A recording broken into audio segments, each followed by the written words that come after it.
Ce matin, on a partagé sur les réseaux sociaux une photo de 3 loups au Mont-Joli, à Saint-Gervais, à côté d'un télésiège. Et bien sûr, ça a été la déferlante des commentaires pour, contre le loup, alors que le débat n'est pas du tout pour ou contre le loup. Le débat, c'est le débat du territoire. Quand il y a des activités humaines, il y a moins de place effectivement pour la faune sauvage qui doit être éloignée. Et quand il y a moins de présence humaine, effectivement, là, c'est la liberté pour la faune sauvage.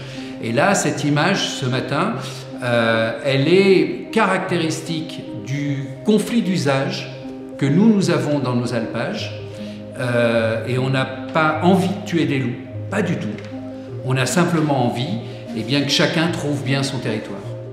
Et le problème, c'est que cette présence du loup, aujourd'hui, on savait qu'elle est là, donc cette image, elle n'apporte pas grand-chose en soi, puisqu'on savait qu'il était là.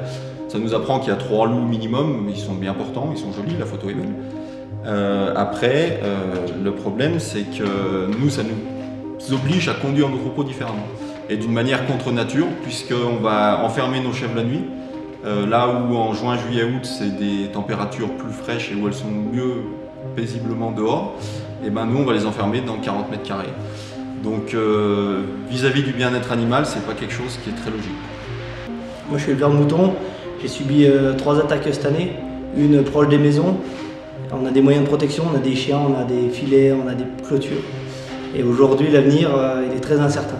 Parce que vivre avec la boule au ventre et ne pas savoir si nos animaux, on va pouvoir les commercialiser ou quoi que ce soit, et qu'ils souffrent et qu'ils soient tués comme ça, c'est très compliqué. On a des subventions de l'État, mais après on ne veut pas vivre avec des subventions, on veut vivre de notre métier et de notre passion.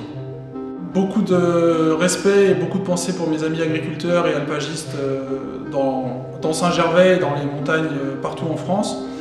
Vous faites un métier exceptionnel, vous vous battez pour façonner nos territoires et puis pour conserver le pastoralisme et nos traditions dans notre patrimoine, c'est super important. Grâce à vous, on peut manger des super produits fermiers où on sait que les bêtes ont été bien élevées dans des bonnes conditions. Vous nous fournissez des fromages mais aussi des viandes de qualité. Et aujourd'hui, c'est triste parce que vous n'êtes pas soutenu. On ne sait pas où on va aller avec cette arrivée du loup. Donc on sait que les premières traces à Saint-Gervais datent de 91, mais aujourd'hui il est vraiment implanté. Et malheureusement, il y a un jour où le choix va devoir être fait. Vous n'allez pas pouvoir exploiter dans cette manière-là, en vivant de subventions, de moyens de protection.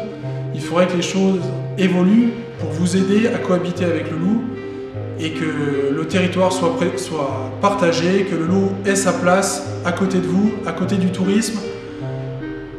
C'est simplement une histoire de partage. Si vous voulez, l'image elle est magnifique, la nature à Saint-Gervais elle est extraordinaire, il y a de la faune sauvage, il y a des chamois, il y a toute une vie à laquelle on est attaché. Mais on est attaché aussi à ce que nous puissions rester vivre ici et y vivre. Et au travers des témoignages des alpagistes, on se rend compte qu'ils ont une vraie difficulté parce qu'il y a un vrai problème de cohabitation. La viande, elle ne se trouve pas uniquement dans un paquet en plastique.